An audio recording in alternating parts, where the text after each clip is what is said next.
What is going on? We are back with another high ticket sales role play. We're going to jump into a trading offer. So I have Daniel who's going to play the closer for us, and I have Harrison who's going to play the prospect for this offer. We're going to go into the discovery part of the sales call because 90% of what is in your control as a high ticket closer of whether a deal closes or whether a deal is lost is what you do in the discovery. That is the internal mastery, and that is how you actually navigate the conversation with your prospects. If you master just the discovery part of your sales call, you will have less lost sales, you will have less objections, you will have less follow-up, and ultimately you will be able to make the money that you truly want to be making in sales. So without any further ado, let's dive into the nuances of how to master the discovery part of a high ticket sales call. Daniel, whenever you're ready, kick us off with your opening question. So Harrison, I went through your application and really got all of those details. And so I'm curious, in your opinion, what is the biggest challenge that you have with trading right now? I just haven't been getting return on the trades more recently. I train pretty consistently, but my thing is I try to train during my working hours whenever I can. And there are times that I feel like I'm missing signals, mainly from the fact that I could have a meeting that I'm hopping on, and that's when I'll see it'll be like a perfect time to get in on something. And of course, after the meeting's over, I see that I missed it, I missed the opportunity, and then I end up just trying to get back in, but whenever that happens, it usually never works out for me. Okay. So right now you've been trading pretty consistently. You don't see any return because you're trading during your working hours. And sometimes you see some signals coming in, and because you need to jump for a meeting, you're missing them. Beautiful summary. What is one thing, everybody in the chat, that we need to fix about that summary? If you don't fix this, folks, you'll struggle a lot with closing people. So we've got the glass half empty. We focused on that, maybe not as heavy as we could have, but it was, hey, you're not getting returns. What do we need on a sales call, folks? We need two things. What are the two things we need on a sales call? We need pain and problem. And what's the other thing? Ownership. What was the slight issue with how Daniel phrased the summary? Nope, I'm reading the chat. I was blaming it on the work and not on him. Very good. You said in the way that you phrased it, definitively, the reason you're not getting results is that your work hours are affecting your trading. If you start putting that ownership on the prospect that the issue is the work hours, you're now going to have to unwind all of that as you go further into the sales call to make him realize it's not the work hours. So how do you say what the prospect said? And you can't put words in the prospect's mouth without making it seem like what they're saying is definitive. Very well done, Jay. He bought into the externalizations. How could you say that differently, Daniel, without saying it's definitively because of the work hours? Okay, so right now you are missing signals just without saying the work. Well, you still have to mention the work. Let me give you an example. Instead of saying you're not getting returns because of your work hours, you could say, so the issue is you're not getting returns. And a part of that could be because of the hours that you're working affecting you being able to trade at the right time. Could be, seems like, might be. This is where we actually do have to use soft language, which is the opposite of what I teach normally, because we're softening the rationalization. We don't want to use soft language when we're doing our introduction, when we're doing our framing, when we're talking about the pain, when we're talking about the problem. It is this, it is that, it is this. That's how we talk when we're focusing on what we need to be focusing on. When we're listening to the prospect and they're saying things that are like, well, that might not be true, we have to use the softening language to start to break up the bread as far as that being what they're choosing to eat. We don't want them eating that bullshit anymore. We don't want them eating that rationalization. Does this make sense, folks? Put in the chat 100%. if this is making sense to everybody. Thank you, Daniel. Good. So we need to say definitively, got it. So you're trading and you're not getting the returns that you want. And part of that problem could be that your working hours are affecting you missing signals. Is that accurate? Yes. Part of that could be. Now in his mind, he's like, I wonder what the other part could be.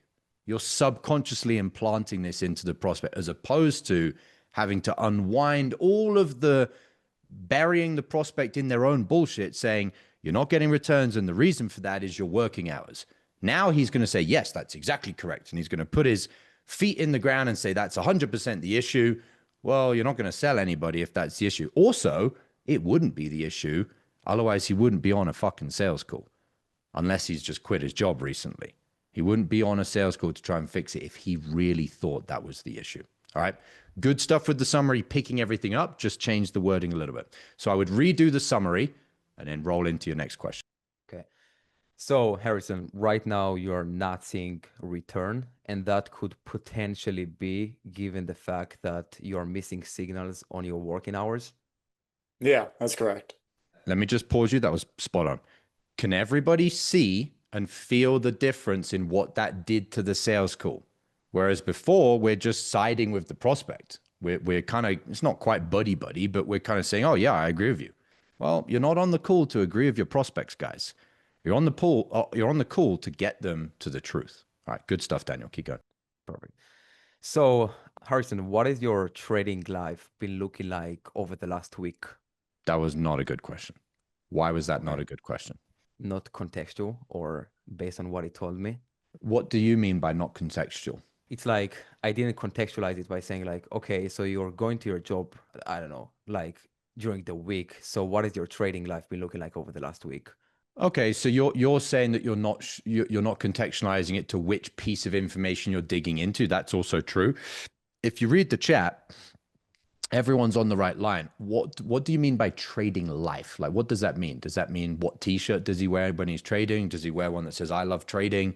You know, does he sit in front of a MacBook or a PC? Does he work in the dark? Does he work with the lights on? Like, what do you mean trading life? What specifically are you trying to get out of him as far as information? Are you trying to understand what has his returns been? Well, then ask, what were your returns last week?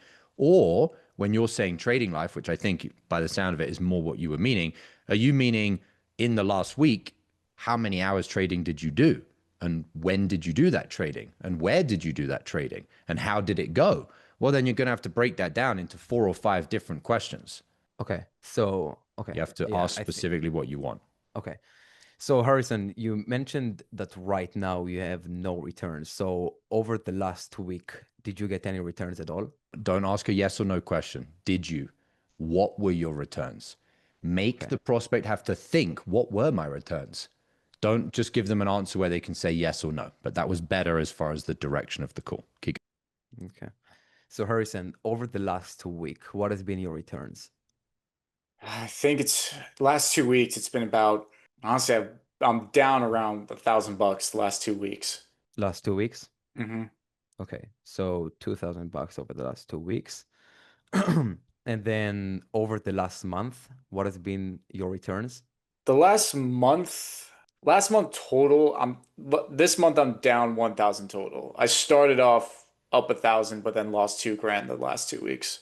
Okay, so you made 1K and then you lost 2K over the last 2 weeks? Yeah. Okay, got it. What was it that you've done to make this 1K at the start of the month? Well, I just hit the signals. This month, I'm part of a Discord that calls out, when's a good time to either call or put, and I was able to get into the signals just fine.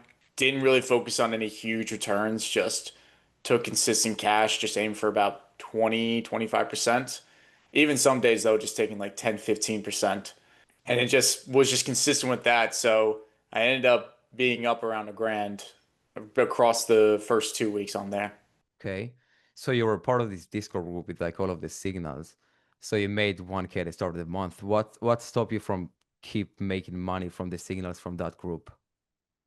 Well, I was still doing it, but then work just got even busier for me. And it's really just been the trend throughout not just this month, but the past few months too, where they're calling out signals. They're usually earlier in the day, but depending on how busy I am with work, then I just may not be able to hit them.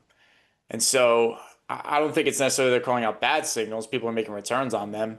It just doesn't feel like these are the calls that I'm able to make with my schedule. Mm. So with the first week that you made the 1K, what has your work schedule been looking like? How many hours were you working a day? It's been the same. It's been around I work from 9 to 5:30 Monday through Friday. Okay, so you said it's been the same. Is it the same as it is now? Yeah, it's the same. The only thing that changes is that I work on sales, so it depends on how many inbound meetings I get in a given week. Some weeks it'll be maybe I'm getting them first thing in the morning. I usually don't take calls until around 9:30, which I wish I could change, but unfortunately that's when the market's open. And so it really just depends more on not like the time of day I'm working, but what meetings I have during those days. Because when I'm on a call, I can't look at the charts at all. Okay, let me just Okay. pause you. So, what I want everyone to understand is what do we need to cover in this call right now based on the prospect? Number one, and these are not in order, guys. You can do either first, but both need to be covered. Number one, we need to really dig into what the pain is.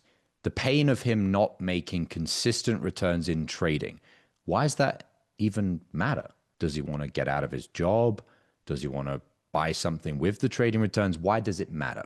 So that's one thing we're going to have to get into.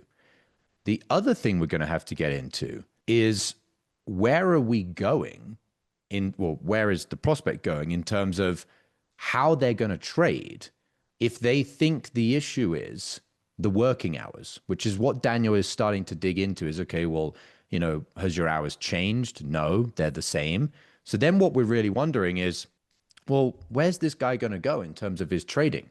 If his hours haven't changed and he thinks the issue is his hours, then how's he going to be successful in this? So that's another area of the conversation that we're going to have to get into. Put in the chat, guys, if you have any ideas of how we could do that. How could we get into the conversation of this guy's plan to be able to trade when he says his working hours are the issue? That's a question I was thinking, like when you said that, it's like, okay, so you mentioned your working hours are limiting you as far as hitting the signals because when you're on calls, you can't look at them, you can't do anything. What's your plan to, what's your plan going forward with trading, given the fact that your workload has been, you know, going higher? That's one way you could ask it. You could ask that, and that would work. Faith's got an idea. So how would you ask that, Faith, as a question?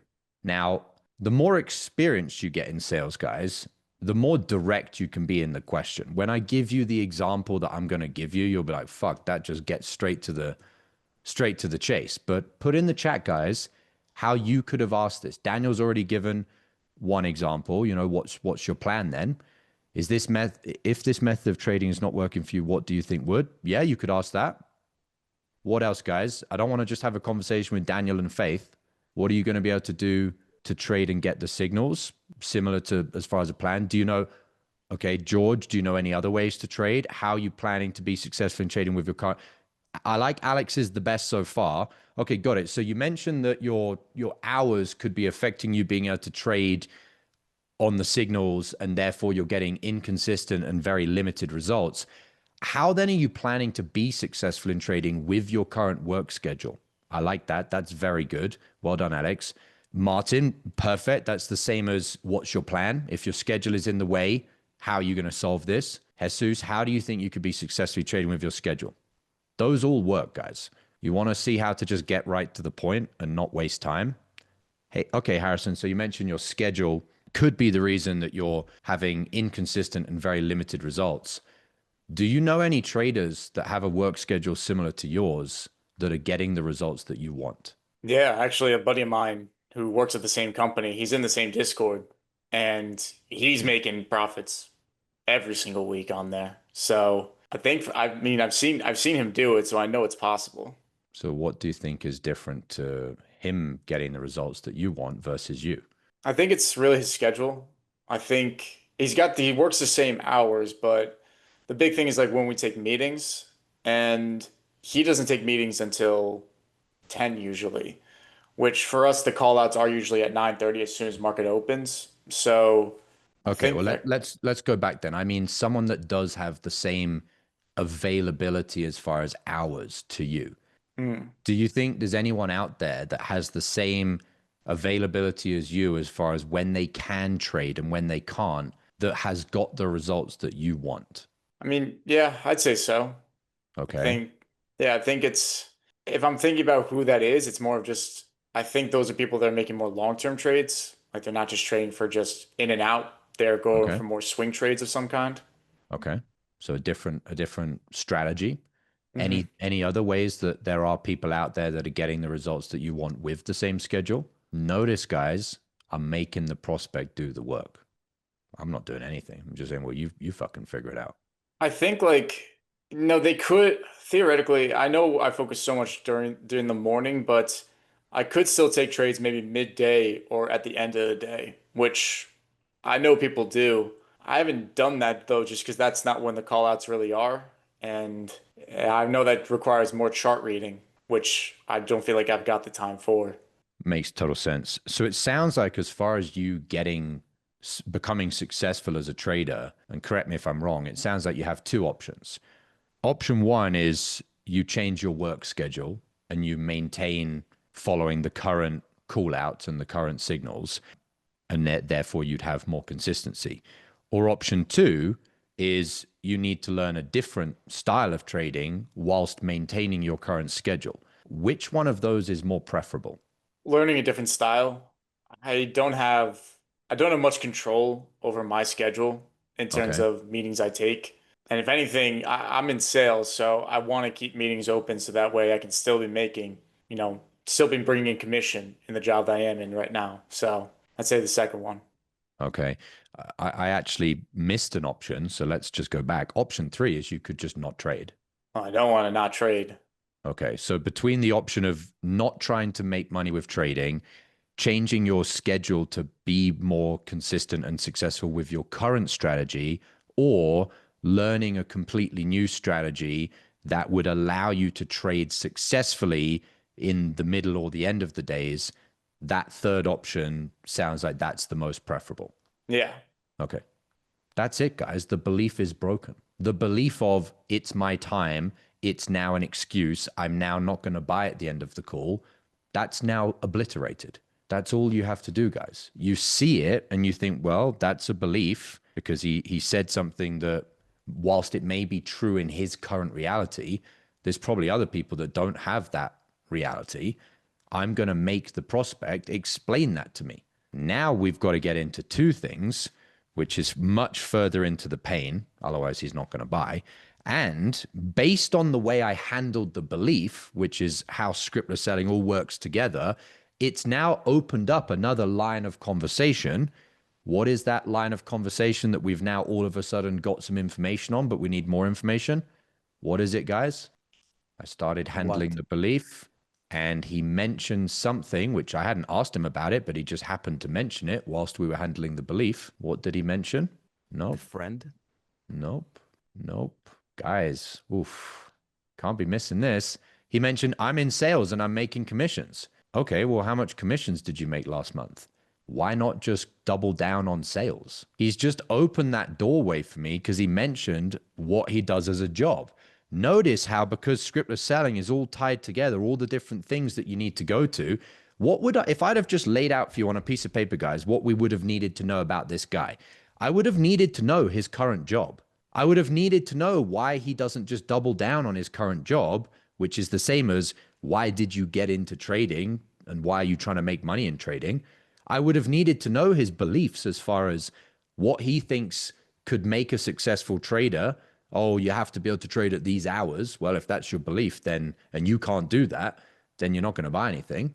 I would have needed to know his ownership. These are all universal things that I would have needed to know, guys. But in scriptless selling, as I go towards tackling whatever the most obvious next thing is, you'll find that as you tackle that next thing, other parts of the conversation start opening up. I didn't need to go backwards and say, well, what's your current job? He just mentioned it. They're all intrinsically tied together. Does this make sense, guys? So you got to be listening and you got to be able to keep track of, okay, we're talking about the beliefs. We're talking about his returns on trading. We're talking about his sales job. We've got all of these different threads open right now, which is why the discovery, the front part of it, data gathering, is an expansive part. We need to really understand the big picture. Once we understand the big picture, you'll see the dot connecting. You'll go, oh, now I understand why you want to get out of sales and do trading, but I also understand why you're in this kind of predicament where if you reduced your sales hours, you would make less money from commissions and you would be able to trade, but then you wouldn't have the kind of safety net of your commissions. The big picture will start connecting all the dots together for you. Right now, I need the big picture. Okay, make sense? All right, so we've done the belief. Let's go back into our normal data gathering, Daniel. So go from there. So I'll go where you stop, basically. Exactly. Okay. So Harrison, you mentioned a couple of things. You also mentioned your job right now is you do sales, right? Yep. And so you work on commission.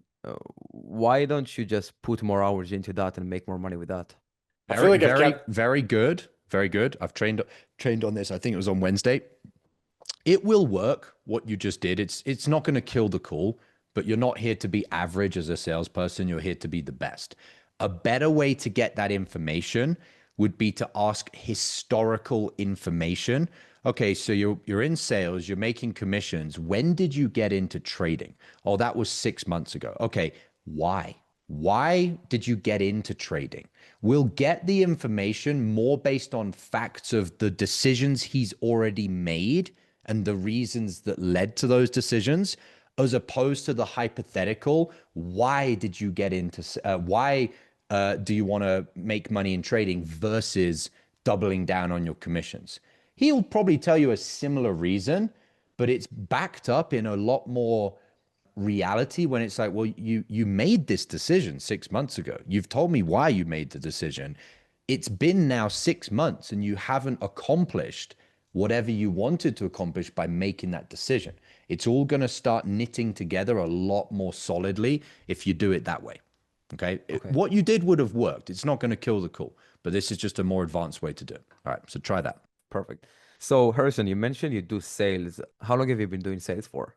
sales. I've been in this company for now 2 years. 2 years.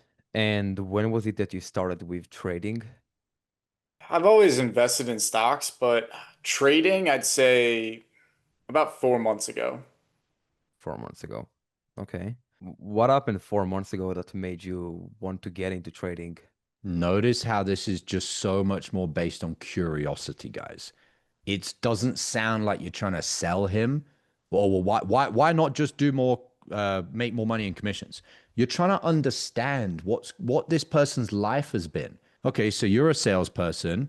You've been doing that for 2 years, just over a year and a half into sales. You then got into trading. What happened? Well, I kind of been doing sales for a year and a half. I was pretty burned out. I thought, I don't really want to be doing this forever. I need to get out of it. Okay. Was there something specific that happened a year and a half in as far as the burnout? Yeah. Like I'd gone from making 20K a month all the way back down to 5. Okay. I mean, maybe a redundant question, Harrison, but you could have just doubled back down on sales and studied harder or invested the money you've put into trading to do that. Why didn't you do that? No, honestly, I know I don't want to be in sales for the rest of my life. Now he's just laid that line down of I don't want to be in sales. Okay, cool. What is it about trading that makes you feel that is what you want to do, at least for the imminent future versus sales? Oh, it's this, and this. So now we've got what you would call in sales the gap. This is all the things I don't like about sales. This is all the things I prefer about trading, but I suck at trading. I'm not getting results. Now we can tie, if you don't figure out this trading, you're going to have to continue living life doing all these shit things in sales that you don't like doing. Does that make sense, guys? Just out of just curiosity of what's this guy's story. We've tied it, we start tying it all together. Okay. All right. Keep going, Daniel. Good stuff. Yeah. Okay. So you started trading 4 months ago. Why is that? Well, I mean, I got promoted about 6 months ago, and I've worked my way up in sales, bigger territories, a higher base, but I've noticed that I feel like I'm capped out in terms of how much more I could grow here. And So I was always thinking about different ways that I could make money on the side. I have been investing, but I just didn't want to, the pace that I was going, I just didn't want to continue with this strategy. I was like, what's a quick way of doing this? And then 4 months ago, that same buddy of mine I told you about earlier, he he joined, me and him, we became good friends. He joined a little bit after me. And we were just talking. He showed me like how many trades he was making in the Discord that he was in and how much money he was making too. And I was like, well, if I could just make money like this, then I'll be able to get out of here even quicker. So I just started to hop in. Okay. This is a moment. So This is a moment where I would have read the way that the prospect explained that story. get And out the of next here. thing that comes out of my mouth would be more based on the expression of that story. So put in the chat, guys and girls, when Harrison, pretending to be a prospect, explained that story, what was kind of his expressions? What was kind of the feelings that we were imagining Harrison was feeling? Sadness, It's like my interesting. friend has done it and I didn't. He was missing out, frustration, somber. The only one that I agree with here is Alex. I didn't view it as Harrison was sad. I viewed it as funny that we're kind of playing between a fake prospect and the real Harrison. I viewed it as he was bewildered. He was like, holy shit, this guy's working less hours than me and he's trading and he's making more money than me. Like, fuck, like what am I doing? It was almost this like mind blown, like, right? So my next thing that comes out of my mouth, because I'm reading the prospect, would have been, it sounds like when you saw that from your friend, that was a pretty mind-blowing realization for you. Is that accurate? Oh yeah, man, it was accurate because of this and this and this and this and this and this and this. So the next thing that comes out of my mouth won't be a question, because what I'm watching is how are the emotions of the prospect changing as we go through the conversation. And if I draw it on the infamous whiteboard, if we have a line here that is emotions, and so this is just, emotional intensity, you could call this, 100, you could call this 0, and this is time, okay? As we ask prospects questions, their emotions kind of go like this. They go up a bit, they go down a bit, they go up a bit, they go down a bit, okay? But if you're really tuned into the prospect, you're going to notice when there is a spike and you're like, holy shit, their emotions just fucking changed a lot. Maybe it went up a lot or maybe it went down a lot.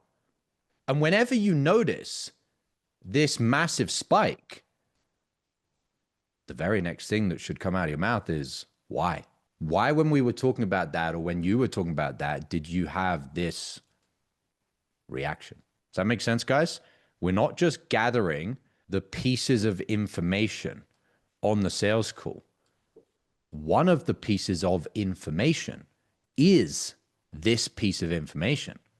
It's like when you're really looking at what you're doing in a sales call, it's not, this is going to get a bit technical, guys. It's not a two-dimensional graph.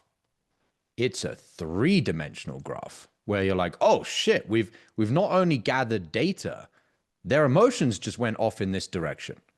You're gathering the information in 3 dimensions, guys. 2 dimension is just the words that come out of their mouth. The third dimension is their emotions. And when you watch their state change, you need to be curious. If you were truly having a conversation with someone off of a sales call context and you ask them some questions and then all of a sudden they get very animated when they respond to a question, if you're truly a leader and if you're truly present and if you're truly tuned in, you would notice that change more than you would notice the verbal change of what they're saying and the words that they're using. Okay, so the very first thing that I noticed when Harrison responded to that was this big emotional shift. Okay, all right, keep going. So Harrison, when you told the story about your friend and how he showed you like how much money he's making, I noticed excitement when you were talking about it. Why is that? I mean, yeah, just seeing him like we're both at the same job. Like I'm a leg above him. Like I got promoted, but we have the same hours and the same schedule. And as soon as he showed me that, I was like, what am I doing right now? Like, I could be making this much money just sitting at my desk at this point. I want to hop right into it. And so that's why I got all in, is because, like, it just feels like I could be making this much more money right now in this quicker time. Like, at this point, like if I can keep this up, get good at this, then this would be golden for the future. Okay. And so you thought to yourself, what am I doing? Because you guys are both at the same job and he's like making much more money. Trying to think what question to ask right now. So the next thing I'm most curious about is when was that conversation in regards to what he's done since that conversation. We need to tie that realization of holy shit, what am I doing to, well, you still haven't figured it out. So what's changed? Right? Like imagine if you said I had that conversation 6 months ago. Okay, so you had that conversation 6 months ago. You've been trying to figure it out. You've been very inconsistent with your returns and you've had very limited returns. Has something shifted again that you're now reaching out for help? We need to start leaning the conversation now more towards action and more towards commitment. We could go deeper in the pain, and I would recommend we go 2 or 3 layers deeper into why his buddy having that financial success is bothering him slash exciting him. What is it about that?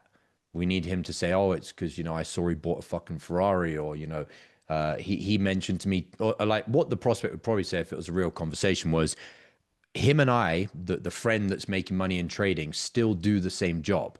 But 2 weeks ago, my friend told me he's handed in his notice. And that would have been like the holy shit moment for this prospect of like, what the fuck am I doing? Like, it's been 6 months. My buddy's figured out this trading. He's now about to leave the office. I'm going to be the dipshit that's still here going to work. My best friend doesn't work there anymore. I need to fucking do something about this. That extra clarity of the real story is what we need to get into. And it's just Okay. getting a clearer picture is all you need to do. So like, what was it about him telling you that story that made you feel like that? Yeah, you could say that would work fine. I would probably phrase it as, okay, so your buddy is, in fact, I need more data. Like, do you know how much money your friend is making in trading? Oh, he's making $20,000 a month. And how much did you make last month in commissions? Oh, I made 5,000. And is he making commissions as well? Yes. How much did he make? 5,000. So you both make the same commissions, 5 grand, but he's making an extra $20,000 a month more than you from trading. What is it about that additional money that has been mind blowing for you in terms of your reality? Well, that money would mean this for me. It would mean that for me.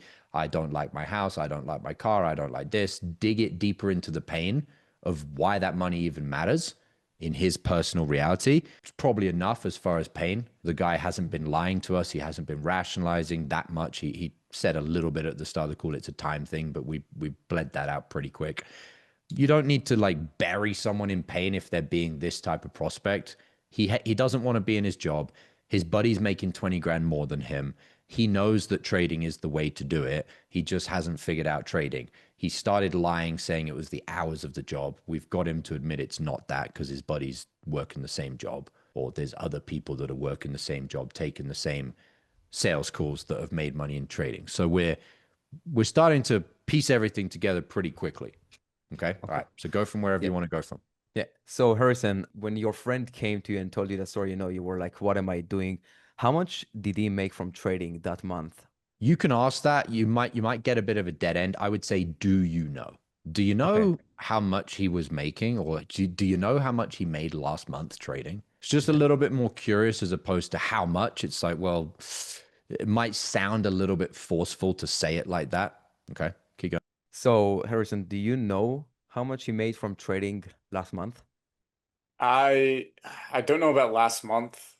The main thing I do know is that he, when he first showed me his bank account, he literally showed me 50 grand in there. And I think at this point, I got to assume I think he's in well over 6 figures right now in terms of where his stock market's at. Okay. When was it that he showed you first his bank account and it was 50K? That was 4 months ago when he first told me about it. And when he showed me that, that was like when I said to myself, well, shit. Mm, okay.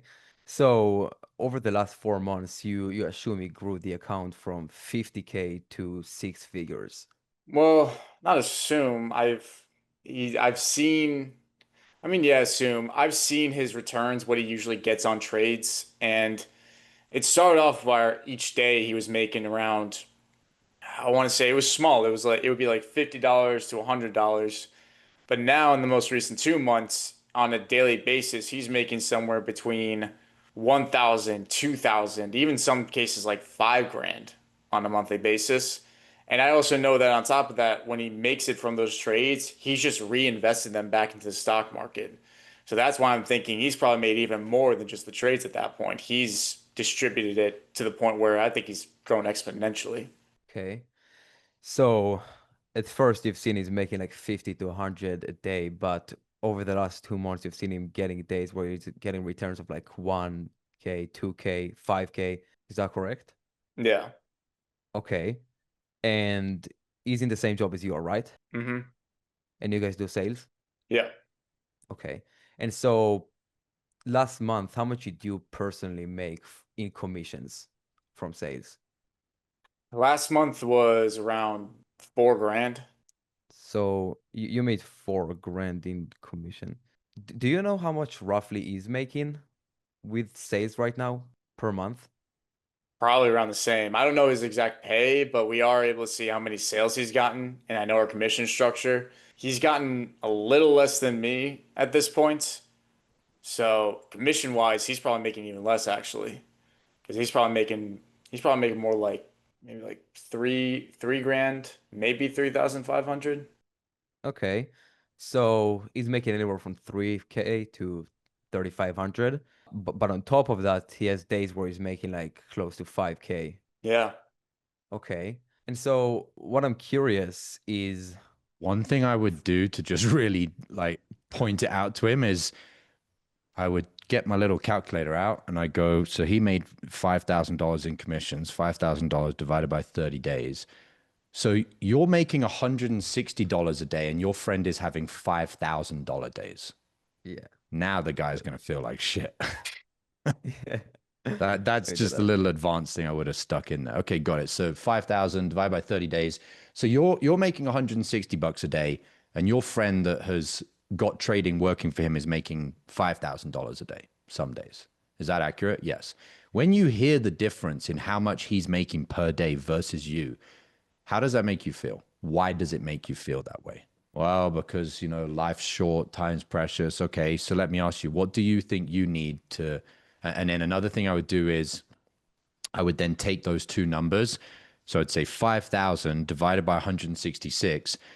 So he's making 30x more than you per day. These are all just playing around with the different ways you can display the information, guys.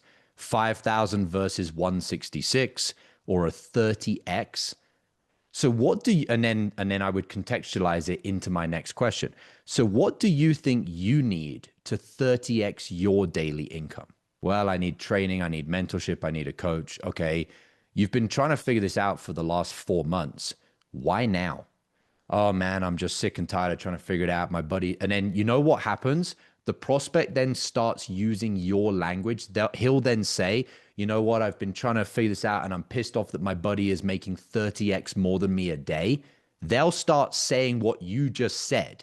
And now it's just implanting and implanting and implanting into their head. He'll say, oh, I'm sick and tired that my buddy's making $5,000 a day and I'm only making $160 a day. He wouldn't have even known that maths until you gave it to him. But now you've given it to him, he can't unsee it. He can't unknow it. Even if he didn't buy on the sales call right now, he'll go away and for the next 24 hours, that number 166 is going to stay in his head. And while it's in his head, he's going to be thinking, fuck, I'm making $160 a day. My buddy's making 5 grand. This is another way, guys, that is why I don't do follow-up. If I truly show people all the reality, they will keep thinking about it. They will keep thinking about it. And when they think of that number 166, they associate it with me because I'm the one that gave them that light bulb moment. So then when they keep thinking about it and they get to breaking point, they think again, 166, and they go, you know what? I'm going to text that guy and join the program. You've put things in their head that they'll just never unsee, guys. All right. So I would have said, okay, what do you think you need to 30x your income? I need this, and I need this. Okay, got it. Well, you've been trying to do this on your own for the last 4 months. Why now? Well, because I'm sick and tired that my buddy's making 30 times more than me a day. Okay, was there a turning point when you decided to reach out? Yes. What happened? My buddy just gave in his notice. So your buddy's been making 30 times more than you a day. He's had $5,000 a day while you're going to work making $166. And 2 weeks ago, he handed in his 30-day notice. How does this make you feel that this is your reality and you have a very close friend of yours that is living a completely different reality? I feel terrible. How much longer are you willing to stay living this reality? How much longer are you going to continue not figuring it out without the training, without the mentorship, without the community, knowing that in 2 weeks, your buddy is probably, with all respect, Harrison, barely going to see you anymore because he's going to leave the job and he's going to go living his life making 30 times more money than you. Do you want to be left behind? No. Why not? Does this make sense, guys? 100%. Cooked. Yeah, that's so good. Harrison, how do you feel? That 166 number, as soon as you said that, I was like, damn. Yeah, that was it. I feel like that was really what was missing is like I honestly it was pure excitement. But then you make me realize that's when I literally felt my chest drop. I'm like that's when I was like, yeah, I really gotta change something. Yep. Well, guys, it was a pretty quick role play, but there's not really anything else you would do. So does anybody have any questions or any takeaways?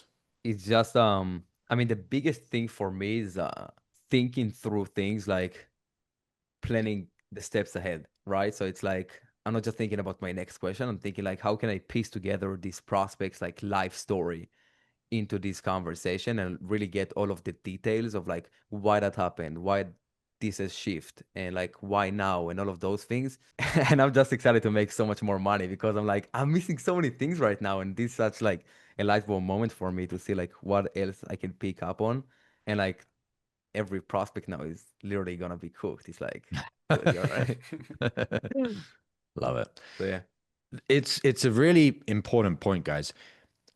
Do not, on your sales calls, try to be figuring ahead how to piece everything together because you won't be present. What you just need to be thinking is, as you're going through the conversation, just ask the next question, which helps you get a bigger picture and a bigger picture and a more complete picture. And then it's like a painter. As a painter is painting one piece on the canvas, they're not thinking, oh, the rest of the picture is going to look like this. They just paint each piece. And as they come close to the canvas and paint a piece, they then stand back and they look at the whole thing and they go, okay, I think I need a bit more over here or a bit more color over here. It's this constant process of zooming in and zooming out, zooming in and zooming out. Don't be zoomed in trying to get the next question and trying to be mentally thinking about the big picture, because then you'll get confused. When you're trying to ask the next question, just be present and ask the very next question. Then once you've got a couple more pieces of data, you can zoom out and go, oh, okay, that makes sense. Let me draw it on the whiteboard because I can literally zoom in on the whiteboard. So this will be pretty easy. So the prospect says something like this. This is, whatever they're saying. And within what they're, and we're super zoomed in, okay? And within what they're saying, there was a piece of information that was very vague. I'm not getting returns, okay? All you need to know is that this piece of information, when they said, bad returns, was vague. And therefore, my next question will be, when you say you had vague returns, what were your returns last week? And that would just be my next question. They then tell me the answer to that, which I'll put kind of, it kind of goes over here. They put the answer to that. And when they put the answer to that, you go, okay, that makes sense. I've got that. And then you think of another question. Okay, what are you doing for work full time? I'm doing this. Okay. And when did you get into trading? And all of the questions will start looking on like a bigger picture. You've got all of the different questions and all of the different answers like this of all the pieces of data you've got. But whenever you're asking a single question, all you should be zoomed in on is what just came out of the prospect's mouth. and I'm just going to focus on the piece of vague information or the piece of data that I'm missing. And you get a few more pieces of information. I might get that piece, and that piece. And then what I do is mentally, I zoom out and I go, okay, I can see the whole canvas now. And what I can see is this is connected to this. And they've admitted ownership to me that they need this. And they've told me why now, which is this. And they've also told me this thing about how they feel. I think this is a sale. This is what I needed. So don't be trying to listen to the very next question and at the same time be trying to dot connect, because you'll get so confused, guys. Whenever you're present, you're just listening to what they say and ask the next piece of information. And then you're welcome to take a moment to zoom out and see how everything pieces together. Does that make sense, everyone? Yes, I think this is a sale. All right. So don't be trying to do both of those things at the same time. It's like a painter. When a painter is looking at the canvas, they've got their canvas like this, and it's on their little, tripod thing, whatever. And they're zoomed in and they're just painting this bit over here. And they're saying, you know what? I think there should be a bit of yellow in here. I should put that over there. I think actually I should put a bit of red line over here. And they're just zoomed in on this bit. They're not thinking about the big picture. They're just looking at the shading of something and going, you know what, I should probably shade this bit a bit more here. I think I should draw an outline around this bit like that. And they're just really zoomed in. And then they'll take a moment and they'll zoom out and they'll go, now I've finished this piece here. I actually think I should do some blue over here. Does that make sense? It's just like painting a painting, okay? Don't be trying to look at this bit and at the same time zoomed out trying to wonder what's going on down here in the corner. You'll just get so confused, guys. Just be present. And then once you've got, so this could be, one piece of information, a second piece of information, a third piece of information. And then once you've got a few extra pieces, you can then take a moment to zoom out. Or sometimes you'll get one extra piece. And because as you train this more often, you'll be able to have more memory recall, which means you can just remember, you can keep track of more things at the same time. You'll realize at a certain point in the call, you'll have a click moment. You'll ask one piece of information and you'll go, oh, that piece of information is exactly why this connects to this and this connects to this and that connects to that. And you'll have that click moment. But if you're not having the click moment, it just means you need to gather a few more pieces of information. One piece here, couple pieces there, couple pieces there. And then you go, okay, well, let's take a zoomed out look and see, I'm still not clear what's going on over here or really what's going on over here. I don't know what they do for work or why they got into trading. You know what? I'm going to zoom in over here. Okay, so what do you do for work? I do this. Okay, and how long have you been doing it? For 2 years. Okay, got it. And when did you get into trading? Oh, over here. Why did you get into trading? Well, if I'm honest with you, my wife just had a baby. Oh, that is now why he needs to figure out the trading or something like that. Here it was the friend, yeah? Like in this example, it was like the friend. In this example, it's the friend. Yep. Yeah. So this is how you need to think as far as scriptless selling, guys. You are a painter. You are an artist. You're not someone, funny that I chose purple, that has a line of questions, just a list of questions. This is not what you are, guys. You are an artist. You are doing this. Although it doesn't look like a very good piece of art, but don't be a script reader, guys, and just go question, question, question, question, question. This is how you truly master sales. Okay. All right. Who else has, I know someone had, it was Daniel, I think. Was it Daniel? Yeah. What's your question, Daniel? Let me bring you up to. Hey, Josh. All right. How you doing? What's going on? Guys. I'm doing fantastic. Yeah.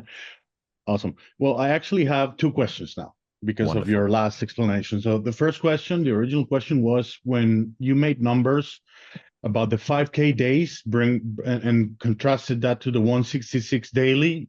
That's a huge hit emotionally. It was Harrison cited like, oh, right.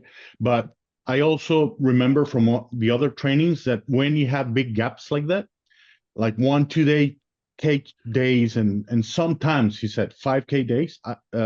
I learned from that training that you seldom or typically use the lower end to avoid them saying after you said, okay, so 5K days is $150,000 a month, because that opens the door for them to say, well, it's not 5K every day, and then that crumbles down, right? So is that a position where that would apply, or are there situations where you want to go for the top to create emotional clash, or what kind of a bit of depth into that way of presenting the data, right? Fantastic question. And you're already 100% right. I would never, in this case, take the 5,000 and times it by 30 days and say, so your buddy's making, 150,000 a month, because 100% the prospect would turn around and say, well, it's not every day that he makes $5,000. That's why I'm keeping it narrow, which is there are days when you're making 160 and he's making 5,000. And I'm just keeping it within that. There are days when this happens, because it's true. It's a realistic experience that there are days when Harrison goes to work and his buddy comes back and says, dude, I made $5,000 today. That is enough of the level of truth for it to be real. You would screw the whole call up if you try and over exaggerate it and say, oh, so your buddy's pretty much making 150,000 a month and you're only making 5. He would go, no. Right. So great question. Right. Okay. And the next question is relating this kind of painting analogy, which is amazing, honestly. Just to sometimes I find myself trying to do that, like look at the whole picture while getting ESP, right? Specifics and right. But then I come to a conclusion where I come to the conclusion, and I have a belief that throughout my whole sales training career, they repeated incessantly, like it's not about what you say, it's about what they say. So I might get the click. I might understand, okay, now this makes sense. This is why he went for trading, why he's not successful. But is it effective at that point? Because I have been using their words to kind of use a leading question as a summary, or like, okay, is the reason why you're having the baby and your wife is X, that you went into trading, and I kind of summarized it and said, is that the reason why X, Y, or Z? Or do I still need to use open-ended questions and find a way to take them where I want them to go? Or is that just trying to be scripted without a script? And that's probably in the back of my mind. So that was the other question. Another fantastic question. So once you've asked all your questions to gather all the data and you think that you've pieced everything together, you can, I guess you could call it a leading question. It's more just a confirmation is this accurate? Now, when you ask them, is this accurate? You really need to be watching the body language, the tonality, even the words that they say. And that's when you would then know, did I lead them with my summary, or was I just on the mark? If you say, is that accurate? And they're like, well, yeah, pretty much. Yeah, that's not accurate. So then I would say, okay, what about that is not spot on, or what about that was not accurate? And now I'm going to go back into open-ended questions. What about that was not accurate? Right. Wow. Right. So whenever you're trying to get confirmation, you can lock it in on, I guess you could call it a yes or a no question, or a closed question. Because at some point I need to take all of the expansion of data gathering and lock it in and say, put it together. Have we got a conclusion on this? Yes, you have. Okay, cool. And the way they say that, verbally, body language, energetics, tonality, that's going to let you know, okay, we've got it accurate. Great question. Thank you. You're very welcome, brother. Excellent questions. All right, let's bring Emil up. What's going on, Emil? I can't hear you, brother. You're on mute. Yeah, so I had a question for the moment. How do you know if the moment is the real moment that made the turning point for them? Because Harrison said that the friend was the moment, but how do you actually know that that was the moment to switch things up? Yeah, it's a great question. You just got to really be tuned in to read the person. Like if you ask someone to tell you, what was the most difficult experience you've gone through in your life? And they start telling you the story and you're like, meh, energetically, they don't sound like that was that difficult. Then you just got to be able to read the room. Okay, If so I it's ask someone what the turning point moment was and they go, oh, well, a couple of weeks ago, and you can just feel their whole emotional state has moved, right? So going back to what I drew on the whiteboard, there are certain points in a sales call where you absolutely do need to see a spike in the emotions. And not only do you need to see a spike, but it's predictable. And therefore, if you don't see a spike, you'd be like, shit, I must have done something wrong. So what I mean by that is if I'm asking, oh, that's not the right pen. If I'm asking, what's the biggest challenge question, and then I ask some probing questions, and then I ask, how they feel and things like that. And eventually I ask, was there any particular turning point? Well, when I ask that question, because of the question, which is, was there a turning point? Turning point means something significant that shifted. I'm expecting their body language and their vibe and their tonality to be a pretty big change to how it's been for the last 15, 20 minutes. And because I'm predicting that, if I don't get that, if they're just like, well, it was kind of like this, I'm like, yeah, that's not really what I'm expecting to see here based on my question. The question is kind of inviting them to tell me about a significant moment. Well, if the way they're describing that significant moment is not energetically significant, then I'm like, well, we're going to have to kind of go backwards on this. Does that make sense? Makes sense. Yeah. It's Yeah. a great question. I've never actually thought about that.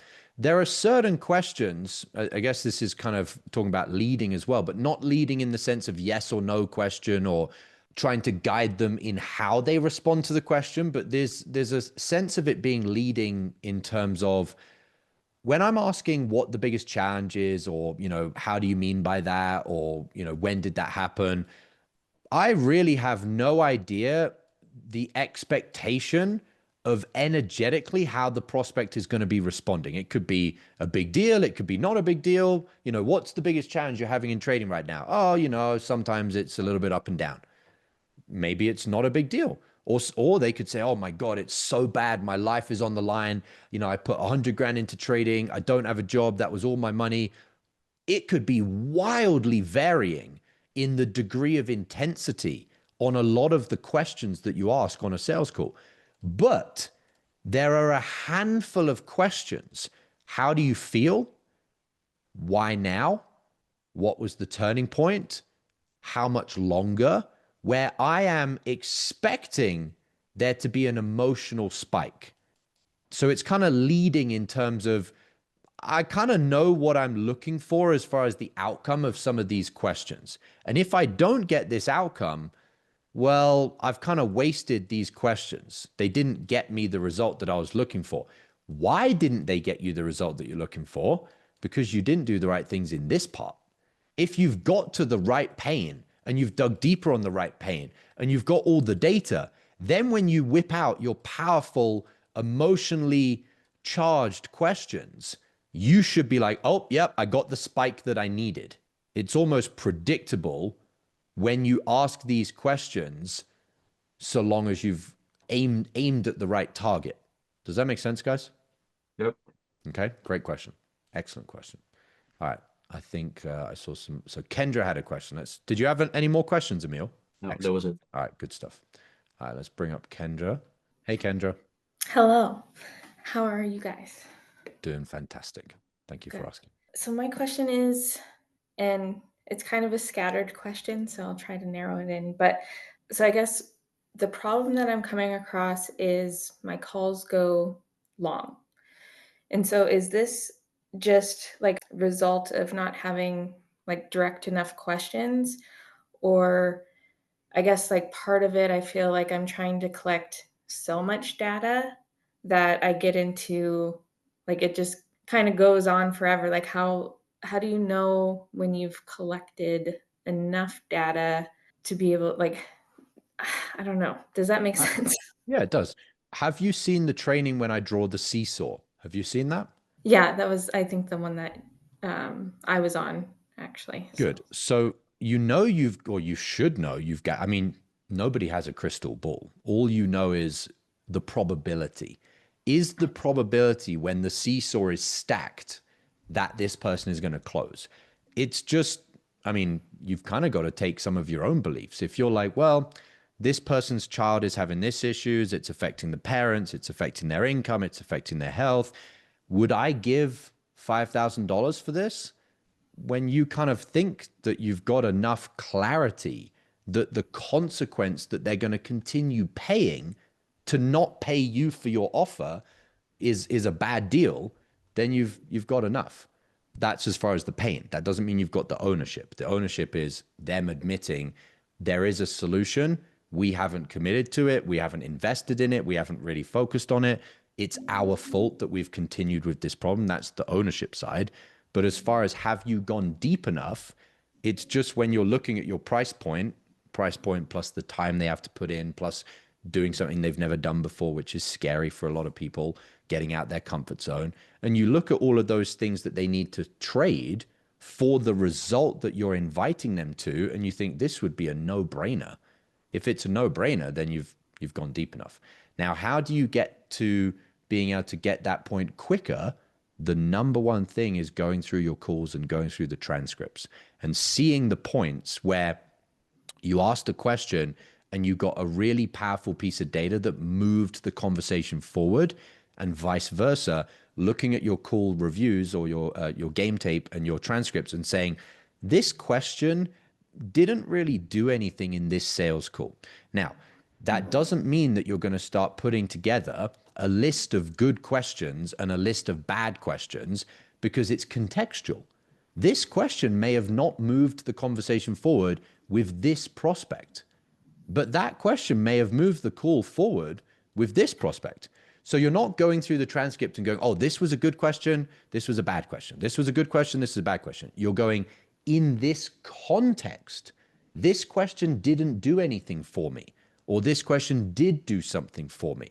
And you need to start seeing not a list of good questions versus bad questions, but starting to understand cause and effect, and starting to see, because I asked that question based on what the prospect had just said, that had a really powerful impact in moving the conversation forward.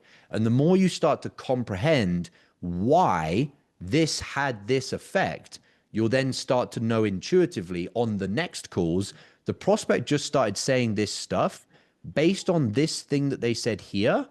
You know what would be a really powerful question to move the conversation forward? I should probably ask this, and then you'll get the effect that you want. So you just need to spend the time practicing finding the cause and the effect in your sales calls. And the more you listen back to your calls and you hear the prospect's energy change when you just asked a question, you'll start realizing, oh, now I know why when I asked that question, that had that effect. And you'll start to reverse engineer it. But it takes time. It's not going to happen in reviewing 3 calls. It will take a year.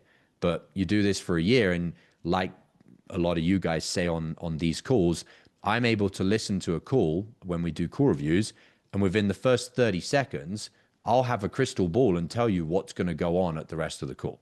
It's not because I have a crystal ball. It's because I've spotted the patterns for years. Now, you can develop that ability in somewhere between 12 to 18 months if you actually do the work during the 12 to 18 months. If you've got a timeline of, let's just call it 18 months, and this is, let's just call it effort meaning how many of your own calls are you reviewing, how many times have you asked the underground mentor for a call, how much are you doing the internal mastery, etc. If you come into the mastermind and you do 3 of your own call reviews per month, and you do 3, and then it goes up a little bit and you start doing some more, but then it goes down, and then you start doing like 1 a month, 1 a month, 1 a month, 1 a month, 1 a month. This 18 months doesn't matter anymore, because you didn't spend 18 months consistently doing multiple call reviews per month of your own calls and transcribing them out and looking at the cause and the effect. What matters is over this period of time, as we call it, massive action times time times mentorship equals you'll develop this ability to be able to see what has the cause and effect as far as the right questions to ask with any prospect on any sales call. Does that make sense? It does. I think I get really stuck in, well, basically like this is the question to ask all the time, but then that ends up being just scripted. So exactly. Yeah. So it's, I got to make that shift for sure.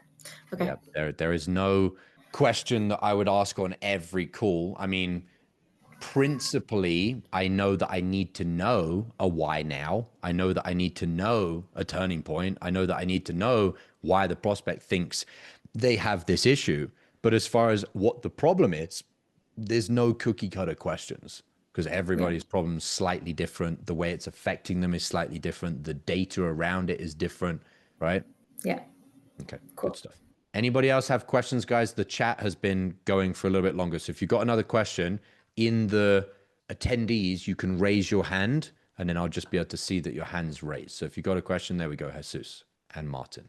Anybody else that has questions or anything you want to share? Takeaways as well, guys. Takeaways or questions, Carolina as well. What's going on, brother?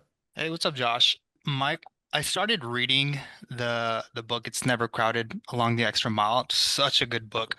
And the very first principle on this book was having a mind that is open to everything and attached to nothing, which to me was kind of like, what an interesting concept. So on calls, like for instance, this one, how do you balance showing the prospect that you care and at the same time being detached from that?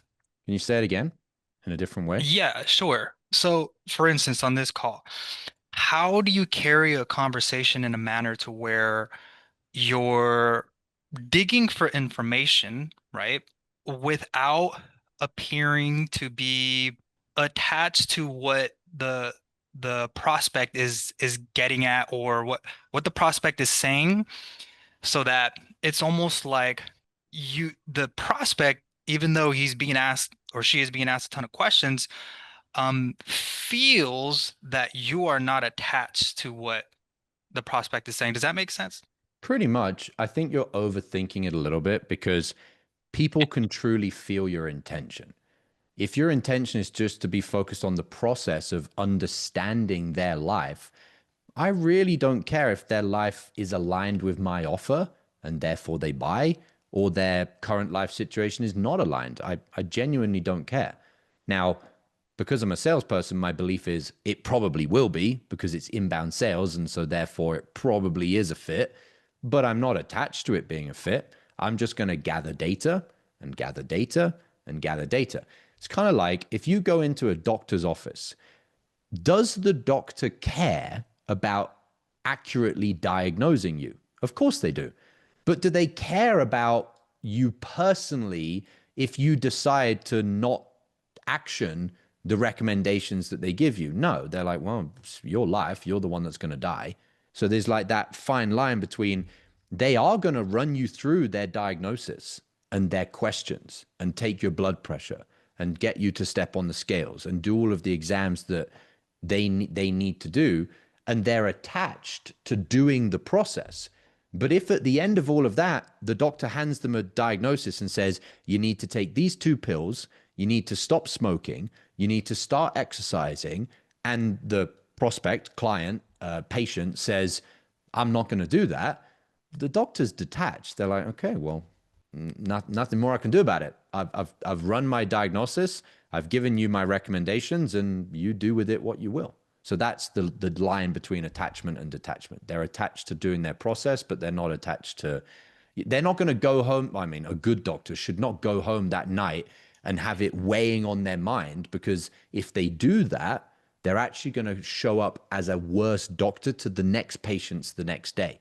They're like, oh my God, this one person's going to die because, I told them they need to start, exercising and taking this medication, and they said they're not going to do it. And so they're literally going to have a heart attack.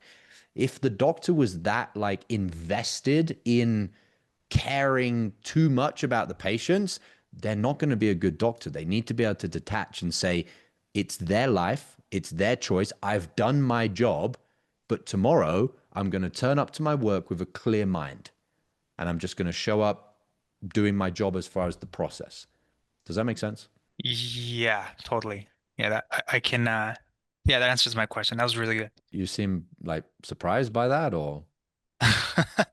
Yeah, because I feel like you're I think I was overthinking it. It's more so a mindset versus, what I think that I should be projecting to the prospect. It's Interesting. it's a mindset thing. It's the position that I'm in my internal frame of what the call should look like versus what I think, the prospect should be hearing in the way and the way I'm saying it. And I think it has a lot to do with the fact that I've been reading a script for a while. So it's kind of like the reprogramming of understanding that it's more so like a frame that you're operating in as opposed to, what specifically you should be asking, so that, the prospect doesn't feel like you're trying to sell him or her. So it makes complete sense. Yeah. Very interesting. The frame that you've been living in is this is the prospect and this is you, the closer. The frame that you've been living in, because you've been taught that you need to do the right tonality, is your attention and your focus is always on the prospect, not in a good way, on the prospect in the sense of your focus is on how is the prospect viewing me as far as my tonality. Whereas and so this is called a mode of focus, which is your focus when you're reading a script and you're reading and you're saying your tonality in the way you've been told to is always, how is the prospect viewing me? How is the prospect viewing me? In other words, all of your energy is being put into the prospect in terms of they have the frame, they have the control. Whereas what you should be doing is going, the only thing that actually matters is my internal intention.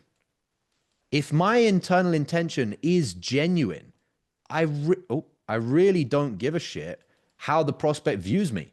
If my internal intention genuinely is I'm attached to the process, but not attached to the outcome.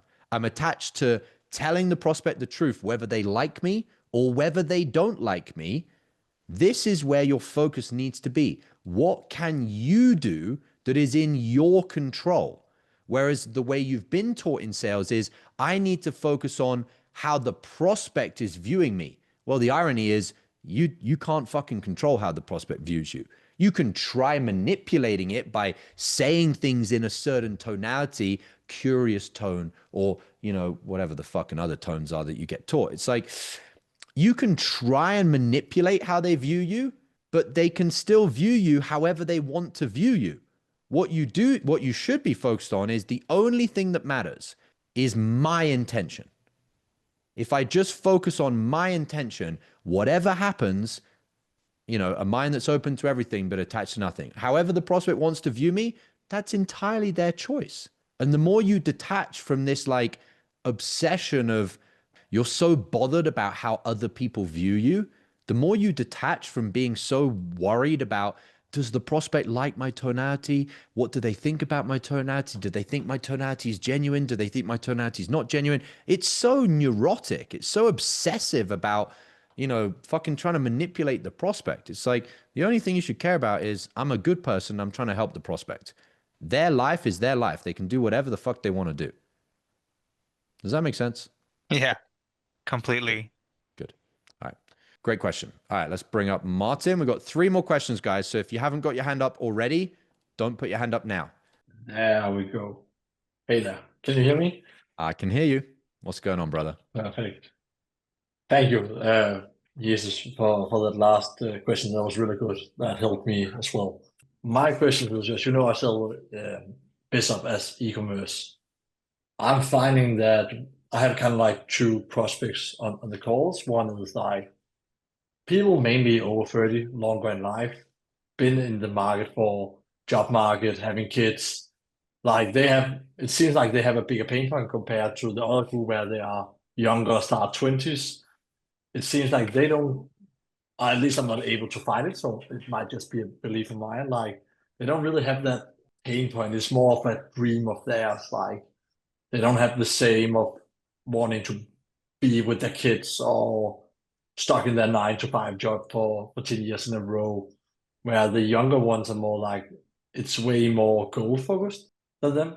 And it might just be a belief of mine, but I really have a hard time like finding the pain there and having to see myself having to focus more on the goal and like the possibilities of the offer rather than like getting them out of current situation. So I don't know if that makes sense. I think it does. One thing to remember is that they're two sides of the same coin. If someone says, my goal is to have a nicer house, the pain is all of the current frustrations with the current house. They're the same thing. They're just looking backwards versus looking forwards. But the problem is, if you try and get people to look forwards to a hypothetical future, it's hypothetical, but you're going to ask them to give you tangible cash today. It's very hard to get someone to give you real money today for a hypothetical future. What you can give them is, if you give me this real cash right now, we can remove the real pain and frustration that you are currently feeling. That they're the same thing, just upside down. Does that make sense? So if someone's saying to you, my goal with ecom is this, or my goal is that, or my goal is this, why are those your goals? Well, I want blank. So what is it like currently? Well, currently it's this and it's that, and I don't have this, and I do have this frustration, I do have this pain. And you just flip it back upside down. If someone says my goal is to finish with a gold medal, okay, where do you currently finish now? Oh, I get bronze. Well, what's the problem with bronze? Well, I feel like a loser. How much longer do you want to keep feeling like a loser getting bronze? You wouldn't say how much longer until you want to get the gold. They're the same thing. Wherever someone is equal to where they are not, because you can only be in one place at a time. If I want to be living in a mansion, it means that I'm not living in a mansion. Well, then what's the issue with not living in a mansion? Well, it's cramped and I feel like a poor person, and I don't like, it's so noisy because everyone's always making noise and I can't concentrate on my office doing my work. You just flip it back to them about why they don't want to stay where they currently are. Does that make sense? Yeah, it does. I just haven't been able to do that, or I've tried in some way, but they are more. I haven't been able to get below surface level with them. So they are very more like, but it might also be, how do you say, like they've been more, well, it could just be nice to have kind of answers.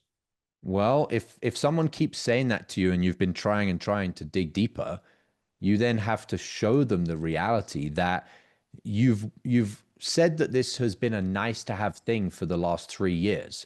Have you accomplished it? No. So if you haven't accomplished it because it's just been a nice to have, has anything changed? No, nothing's changed.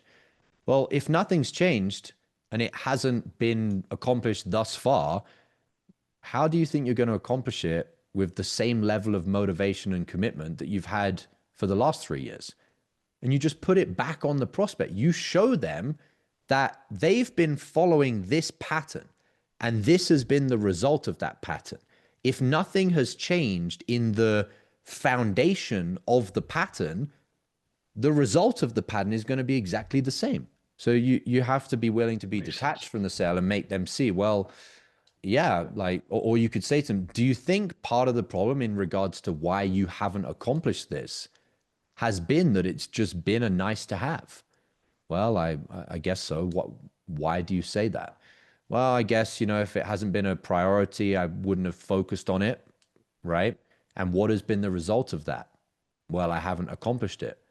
Has something changed in regards to the level of importance of you accomplishing this now? At this point, they'll probably say yes. Okay, why? When did it change? But let's just say they said no.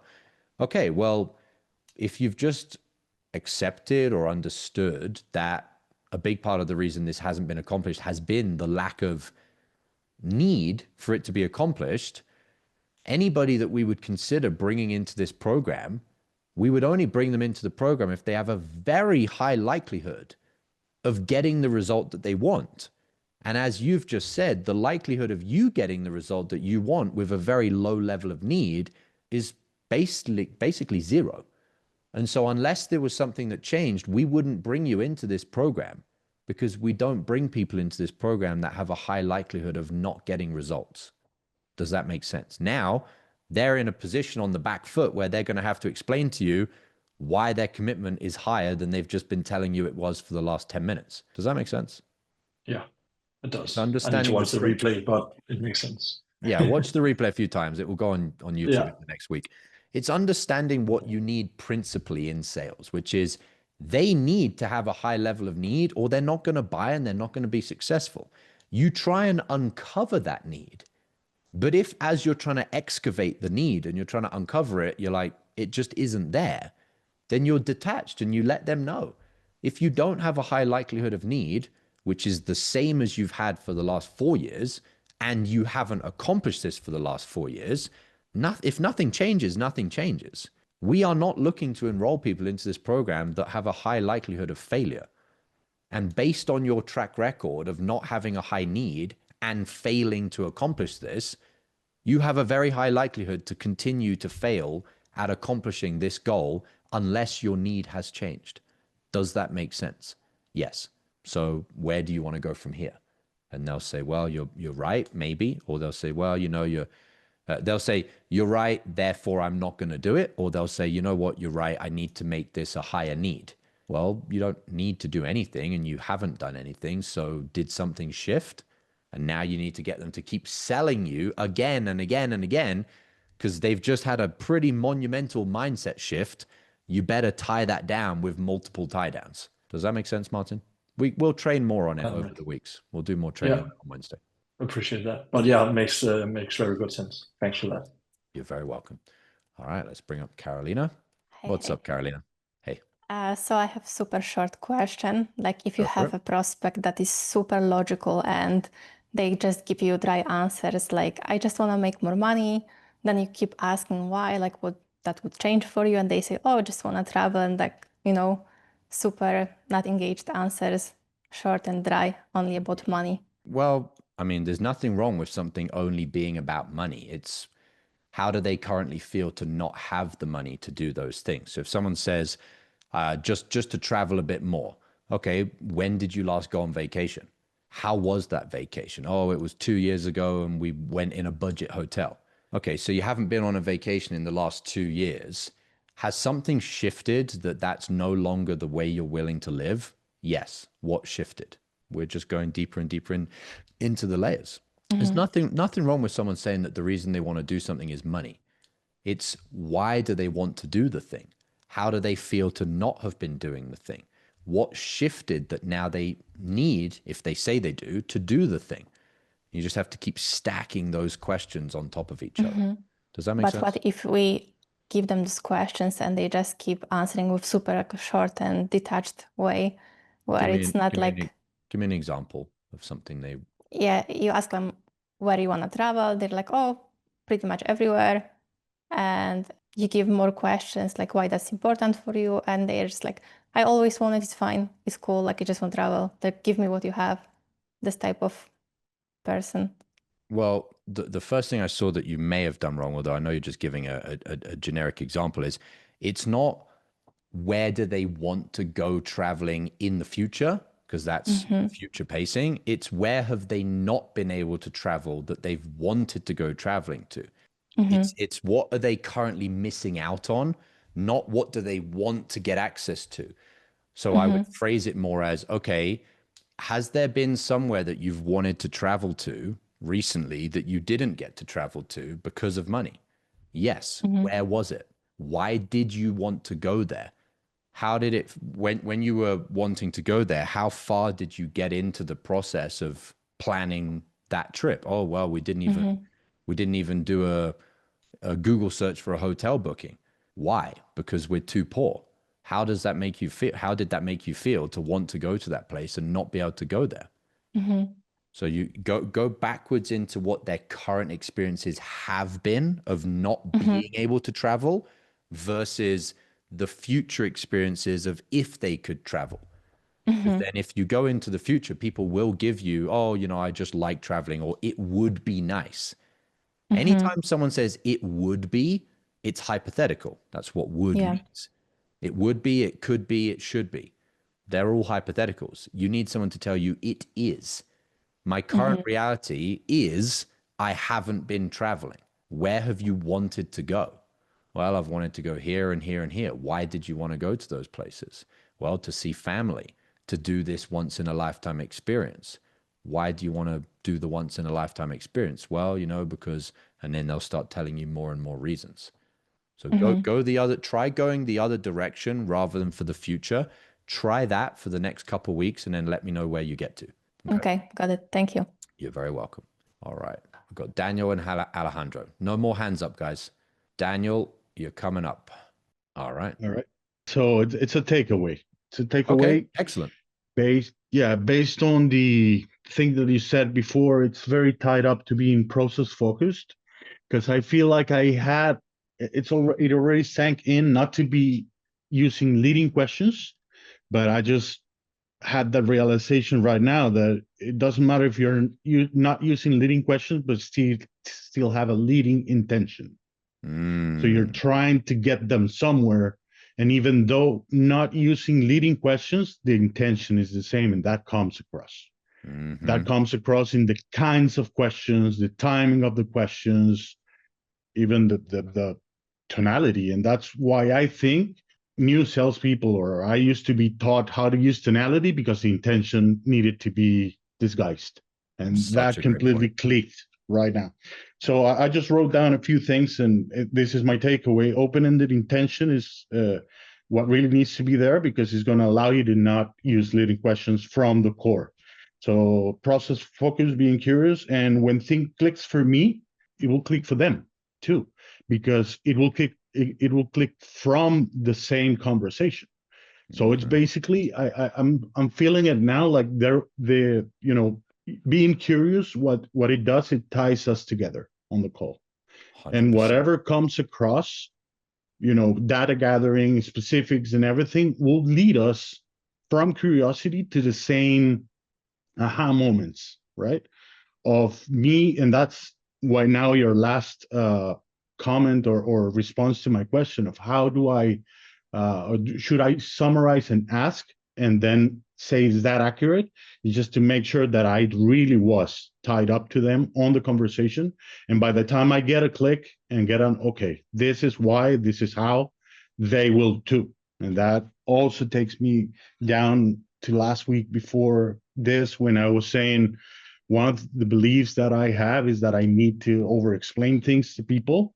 And I don't. I need to acknowledge them for being, smart enough to maybe not the best decisions, but it will be us together. It's not even them alone getting to a conclusion. It will be us together. So and that's exactly how I know when the seesaw is completely like loaded with enough reason and let's say reality and facts. Yeah. To be able to say, like you said before, this is a sale. This is, even if they didn't really have the money, they'll go get it. They'll go get it because the life depends on it. So that's my takeaway from today. It was really, really intense today. Thank you for all the training, man. I really appreciate it. It's an absolute pleasure. We're all enjoying your takeaways and your self-awareness in the chat. So kudos to you, Daniel. It's wonderful to see. Really wonderful.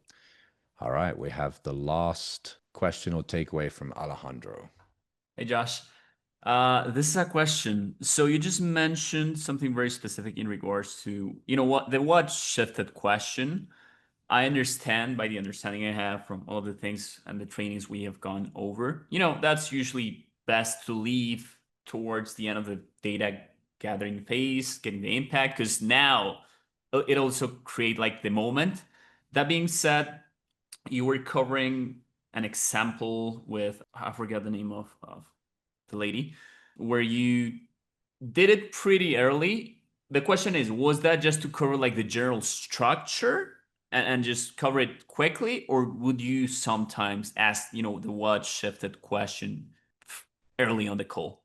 Yeah. So if you remember like the billiard ball table where I'm always looking for the balls hitting each other and finding the cause and the effect, if someone says something like, I remember a dating call that I was on and the guy said, the opening question was, what's the biggest challenge you're having in your dating life right now? And the guy said, well, you know, I've basically been on a dating hiatus, which if you don't know what a hiatus means, guys, it means not dating. Like I've just not been doing any dating. Well, if we're on a dating offer call, I can't think of any more relevant next question than, okay, got it. So you've been on a hiatus for the last 2 years. Has something shifted? Like, what else do I need to know next as far as the most important next thing I need to know if I'm on a dating offer call and a guy says he's been on a hiatus and he didn't say I've been on a hiatus and now I'm back into dating. He just Josh, said, a quick intermission there. Hiatus meaning by his own choice he wasn't dating anyone. Okay. correct. Not like okay, gotcha. Yeah. So the very next question would have been, has something shifted?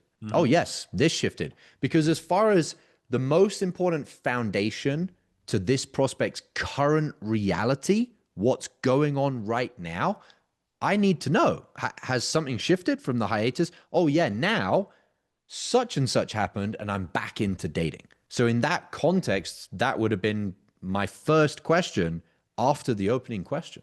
Does that make sense? So you're always listening to what someone says and trying to understand the clearer painting of what the current situation is as far as cause and effect of everything.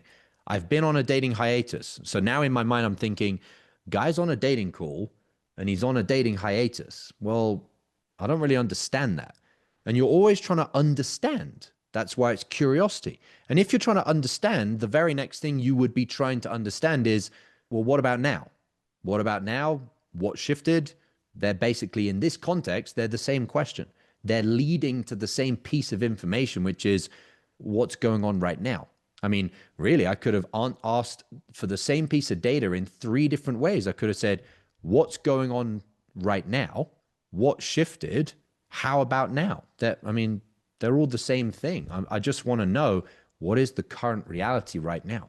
So if you're wanting to know, when do I ask what shifted? If you've got a billiard ball and it's going in one direction and this direction is not in alignment with the direction that a prospect needs to be traveling in their life to be aligned with your offer, well, if you've been going in this direction and I need you to be going in this direction, my very next question needs to be about this point here. Like, what about now? Oh, yeah, now I'm going in this direction. Oh, okay, cool. We have alignment so far in the call. Does that make sense? If you're on an e-com offer and someone says, you know, what's the biggest reason you want to get into e-com right now? And someone says, well, you know, I've been working in corporate for the last 25 years. Well, if they just said that and they didn't say anything else, the very next question you should probably ask would be, has something shifted? Yes. Okay, what shifted? Because they've just told me I've been going in this direction for this period of time, and I know that that is not really going to get me towards a sale. It's also not going to get me towards the truth. I need to ask, what about this point here? Like, did something change? So I could have said, what shifted? I could have said, how about now? I could have said, did any, or has or did anything, terrible writing, guys, but anything change? They would have all got me to the same thing, which is the very first thing I need to know is, what is the current reality? Which direction are you going now? Does that make sense as far as why I could ask these questions as literally my first question after the opening question? Or I could ask it, 15 minutes into the sales call. This is the difference between having questions that are written to you in a specific order on a script versus just knowing to listen and understand the situation, and then having in your tool bag the ability to ask any question, and you just whip out the right tool for the right job and you deploy that question based on what's going on. It's literally the opposite of what you've been taught when you've been told to use a script.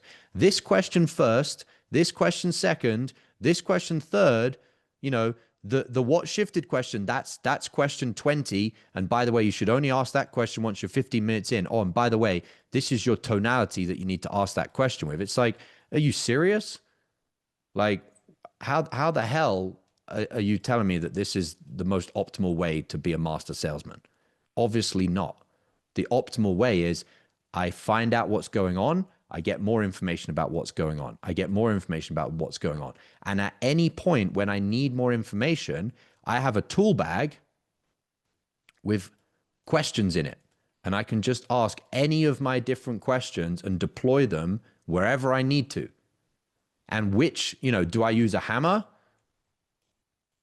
Or do I use, you know, a screwdriver? Well, I don't know. You use whichever question you need based on what the current job to be done is. You just need to learn two things: reading the room and being able to create questions. If you learn step 1 and step 2, you know, you can just put these two things together and you can close anybody. Make sense? It's like someone that learned to build a shed one time from, you know, a fucking booklet that is like, step 1, you know, do this. Step 2, do this. Versus, and the only thing this handyman or handywoman has ever done is build one shed from one step-by-step instructions, you know, fucking paint by numbers. Versus someone that has learned the principles of how to use a screwdriver, how to use a saw, how to use a hammer, and then whatever job you get given, you're like, I know how to use all of these different tools. And based on me looking at what is the job that we need to do, I need to build a shed. Well, I can just look at what needs to be done and I know how to use all of these tools and I can put 2 + 2 together. Right? So when I was a kid, and this is going off on a bit of a tangent here, guys, but when I was a kid, a big thing in my generation was Lego. And there were two types of kids. There was the kid that could only buy the Lego box, and from the Lego box, using the instruction booklet, he could only build what was on the box. So if it was like a plane, you know, all they could build was the airplane. And then there was the kid that could have a big tub of Lego bricks and just be able to look at the bricks and use their imagination and build, you know, the Eiffel Tower or build anything. It's like, which child do you want to be, guys? Do you want to be the one that can only build what the fucking box says? Or do you want to be the one that can understand, right, these are the bricks that I have, these are the things I'd like to build, and I can put 2 and 2 together and I can build anything? Right? Do you really think Elon Musk used to sit there building Lego and going, the box says it should be an airplane, so I'm going to build an airplane? Fuck no. He probably had a box that was an airplane and he built a fucking, you know, Empire State Building or something out of the box. And that's not even what it was supposed to be. Right? All right. Rant over. Guys, anybody got any other takeaways they want to add to conclude? All right, folks. Have a wonderful weekend, guys. Go print some money. Have a good time. And I'll see you guys in school. And I'll see you on the next live training on Wednesday. Thanks so much, Josh. Thanks, You're very Josh. welcome, guys. Very welcome. Bye. All right. Another high ticket sales role play and a little bit of a rant at the end on what type of person do you want to be? Do you want to be the cookie cutter salesperson with a cookie cutter income? Do you want to be the person that can only read from a script and read the questions that you've been given with the tonality that you've been given and therefore make the type of money that is a mass market income? If you don't want to be an average person with an average income, with an average life, you have to row against the stream. You have to go against the crowd because the crowd are average, are middle of the road. If that is the life you want to live, you have my permission to be an average person with an average life. But my YouTube channel and the Unicorn Closer Mastermind is not for people that are willing to settle for average. So if you know that you are sick and tired of playing small, playing average, the only thing that you need to do is to get around the other unicorns that are committed to mastering sales and mastering a way to sell that allows you to have the artist's creativity, the ability to take any prospect on any offer and close them if it is a fit, because you're not handcuffed by only being able to read your scripted questions. If you are handcuffed, if you are restricted, if you are inflexible in any way, shape, or form, as the saying goes, which is Charles Darwin, it's not the strongest who survive or thrive. It's not the fastest who survive or thrive. It's the most adaptable. The person that is the most adaptable will go to the highest upper echelons in life. If you want to be that person, to live the life of your dreams, then click the link below this video and actually take the committed action that you know you need to be taking so that you can make the money that you want to be making. Right now, you are making the amount of money that you have chosen to make. And you have made those choices based on the way you've learned to sell and the way you continue to sell. Being a cookie cutter salesperson will keep you having a cookie cutter income. If you do not want that life anymore, get around the other unicorns, get the training, get the mentorship, and get the community to go to the next level. And when I say next level, if I'm being honest, it's not even a level above being a scripted salesperson. As I showed in the whiteboard at the end, it's a completely different reality. You are not going to be living the same reality as the mass market scripted closers that aren't doing the inner work, that aren't actually mastering scriptless selling. So click the link below. I'll see you on the inside. Get on the inside of the mastermind where you can work with me directly. You can be on the role plays. You can get access to the internal training that I taught Alex Hormozi's old gym launch sales team, and you can actually go to the next level. I'll see you on the inside.